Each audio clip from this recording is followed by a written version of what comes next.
Friends, I want to spend one moment here on Congresswoman Marjorie Taylor Greene from Georgia. She parted ways with Donald Trump on bombing Iran. She went on, I think it was Steve Bannon's show, and promised that this would bring about World War III, and that we were only doing this for the Jews in Israel anyway. This was all about Israel. In fact, this is the talking point of the people who don't want to say they're anti-Semitic, but they are, that we were just doing this for Israel. No, actually, Donald Trump has for 20 years said Iran can't get a nuclear weapon. They were getting close, so he took them out, took out their nuclear capacity. The president, by the way, has said today he wants no regime change in Iran. He does not want regime change in Iran. He just wants them to not have nuclear weapons. This was in the show notes. If you text DATA to 33777 and subscribe, Trump says, quote, "I don't want to see regime change in Iran. It creates chaos. They will not possess nuclear weapons. That's the last thing on their minds right now." My suspicion is that what is on Marjorie Taylor Greene's mind is those Jewish space lasers again.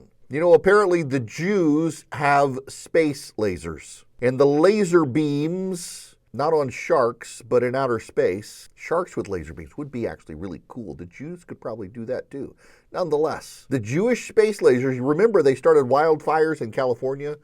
It was the Jews who were to blame for the wildfires in California with their Jewish space lasers. The Jewish space lasers, they're out there somewhere. And I suspect Marjorie Taylor Greene actually thinks that we didn't need to drop our bunker busters on Iran because the Jews had space lasers, and if they really cared that much, they could have shot the space lasers at Iran. She has seen Rogue One. She knows what those Jews are capable of.